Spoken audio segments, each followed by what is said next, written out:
So I think it depends on your timeline for studying. So if you have a longer period of time that you're doing, like Rocco was probably studying over 6 months, so he probably had more time where you could space out more tests if you wanted to take them. But I did mine in shorter. I was only studying probably like 2-3 months maybe.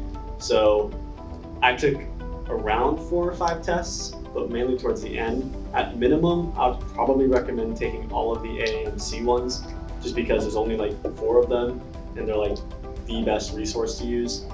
Outside of that, I think it's kind of up to you, however many you want to do. If you want more practice that's in the form of the tests, then they're more useful because, you know, it's timed questions. You kind of like work through it in like one day versus doing question banks where you have to like pick the number of questions. So I think it's up to whatever you would like to do, but I think at least taking the 4 A and C practice tests is a good idea. I would agree with that.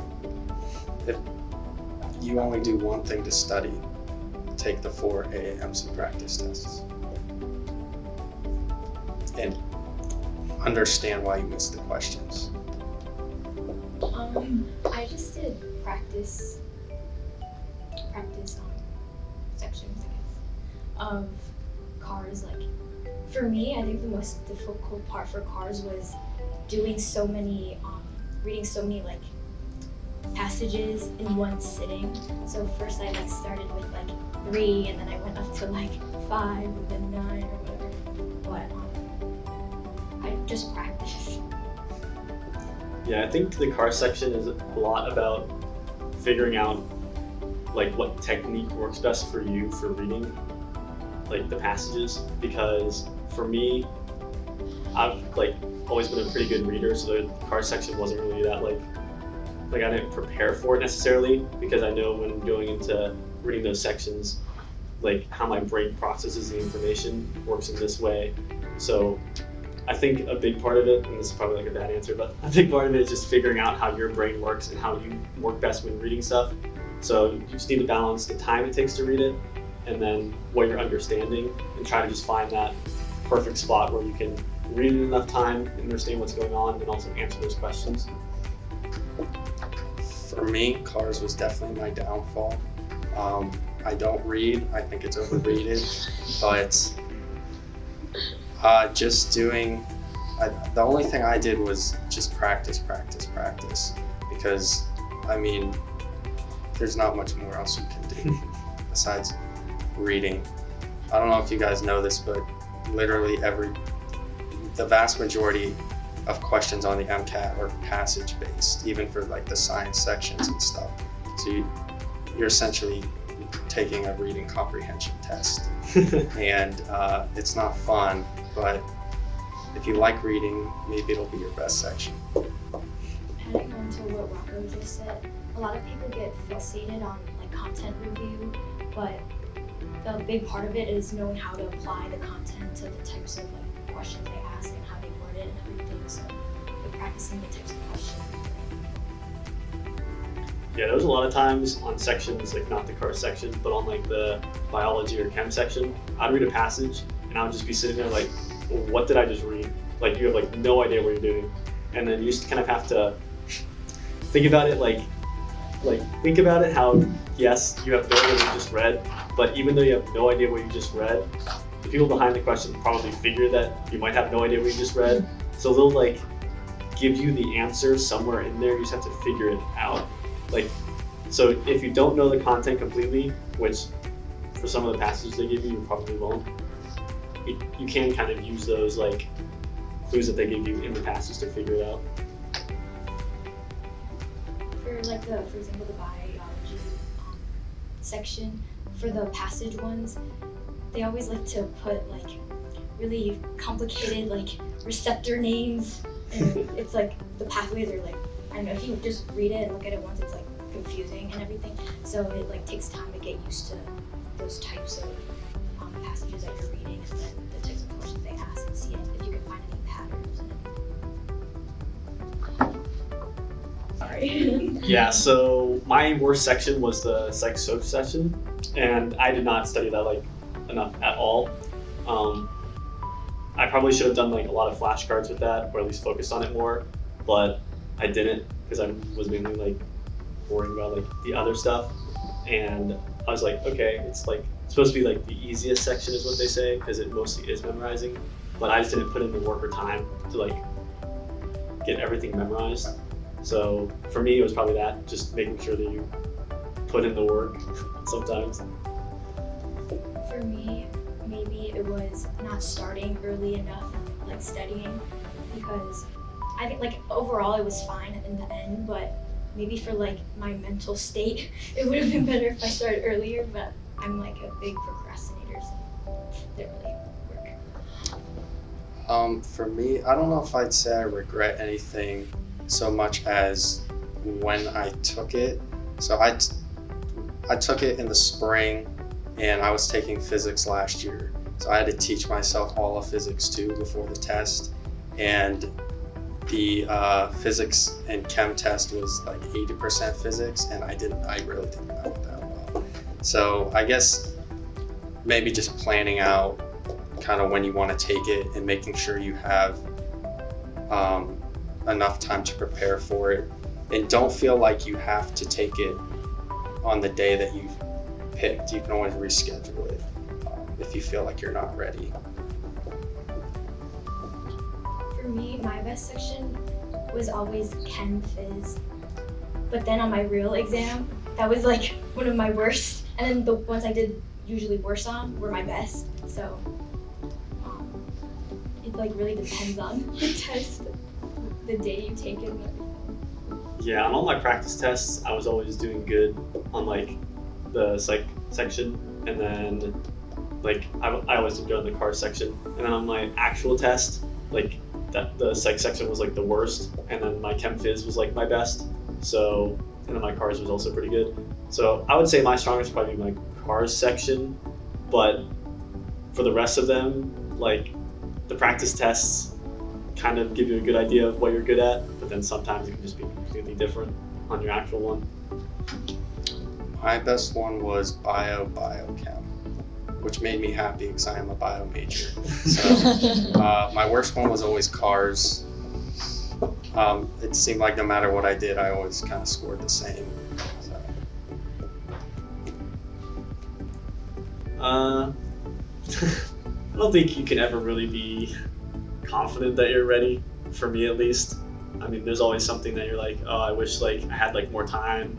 And I'm like a pretty good test taker, but even like driving to like my location, because it was like an hour away, I was super nervous.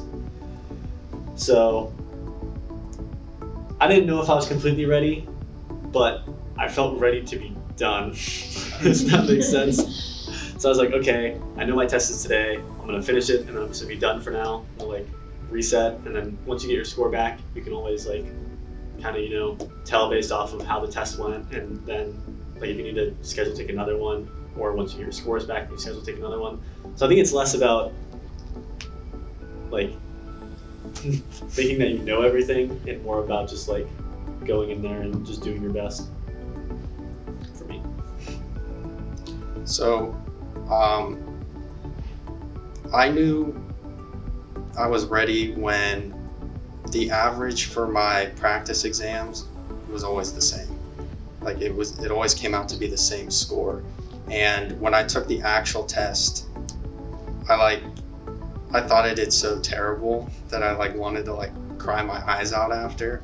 But I ended up getting exactly what I scored, exactly what I averaged on the AAMC stuff. So I guess just trust yourself, and you do your best. That's all you can ask for. And so I would say just if you're scoring consistently, that's a pretty good indicator of how well you're going to do on the actual one. Yeah, so for us, I was in the back med program, and we needed to have our certain score, like we had to have our test taken or our score like submitted to, because I was heading neomed or applying for neomed, by like a certain deadline. So I think ours was like the start of September or somewhere around there. So I knew that I had to take the test at least before then. I personally didn't want to take it during the school year because I didn't want to have to study during my classes. So I wanted enough time to study after my classes were done, but also enough time to retake the test if I needed to get that score that I needed before my deadline. So that's why I chose the end of like June. I also chose the end of June, and I'm in the same program as he is, and I agree with the being able to take the test another time if I had to, but also it was nice to leave like a portion of the summer free from like studying. So for me, I'm not in back med. I'm just a regular pre-med, and I applied to medical school this summer. And if I remember correctly, the application opens May 1st. The earliest you can submit is May 31st. You don't technically have to have your MCAT score until like the fall following the summer, but I wanted mine early enough that I could come up with a list of schools that I was competitive for before I applied, so I didn't want to just apply blindly. And so I picked March 12th because it takes a month to get your results back, so I got mine back April 12th, and I figured I wanted to give myself time to retake it if I wanted to, and then still have time to figure out where I wanted to apply before I applied. So that's kind of how I did it. Yeah, I think there's like some stats out there where if you're submitting that application for med schools, I think it's the later you do it, usually the worse your odds are of getting in, I think.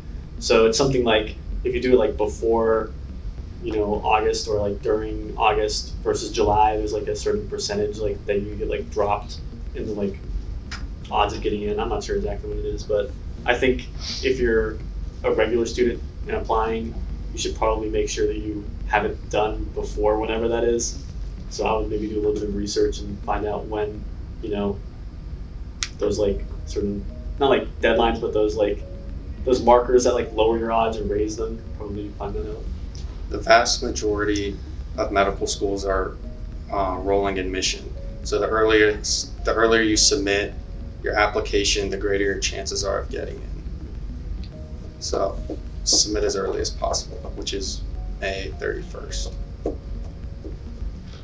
So I think you mentioned. So I started right when school ended, and I took my exam like June 24th. So was that like 2 months, maybe a little under 2 months or something like that. So I even like the first few weeks of summer, I like sat down and opened the book and everything, but I didn't really like put my mind to it. Like I didn't really focus or anything. So like, cause I'm like, oh, it's like 1 month away. Like I don't need to start it now. So I wish like I would have used that time and actually did like content review instead. So my biggest piece of advice would be study to learn. Don't study to get an A. If you study 3 days before a test so that you get an A, you won't remember a thing you learned. And it'll come back to bite you when you have to take the MCAT, because when you're studying, instead of seeing something for the second time and being like, oh, I remember that, you're gonna have to like study it like it was the first time. And it's so much more difficult. That's why I think the biggest probably asset is something like Anki, where you have spatial repetition, because you see the information over the span of months, years, based on how well you know it. So, for example, if you know something really well, you may not see it again for like 6 months. But if you don't know it at all, you'll see it like tomorrow. So you continuously see this stuff, and then it starts clicking over the years. So I think make sure you're studying to learn is probably the biggest piece of advice. Yeah, I don't know if I would focus. I think what Rocco said is like really probably the best thing to do. I wouldn't worry about studying stuff beyond what you're learning in school necessarily. So, if you're not taking biochem until your second year during the fall, I probably wouldn't be focusing your efforts into like studying that like right now, because you're going to learn it later and you're going to have that teacher there to help you. And so if you're just focusing on really learning the stuff that you need to learn, it's going to help you not to worry about like the stuff that you probably shouldn't worry about. For each test was what? So your science, like 90 minutes or something. Your science, psych, soc, So bio, biochem, psych, soc, and chem phys, I think are all, is it 55 questions? Yeah. 55 questions in 90 minutes. Somewhere And then around there. cars is something close to that too. It's like 45, but you have like, I think like 10 minutes less. Yeah. So you're not allowed to go back either. So you have to finish it in that time, and that's the end of it. And the other thing is, like my testing it, only one other person was taking the MCAT with me, but I remember I like got there first, so I like was able to sign in and get to my like desk first. So I finished like each section before like the other person did. So that's just something to like keep in mind. Yeah, if you finish a section early, you can like leave earlier. So like if you finish like the first section in under your 90 minutes, then you can take your 5-minute break and then start the next section. So you don't necessarily have to take like, there's not like specific time frames where like if you want to finish a section earlier, like there's like 10 minutes left and you're like, okay, I don't want to do anything anymore, I want to move on. You can always like opt to do that. Like you don't have to like sit there and wait 10 minutes for like everyone else to finish a section. You kind of go at your own pace. I would say it's a lot easier said than done, but after you finish each test, try to block out what you just did.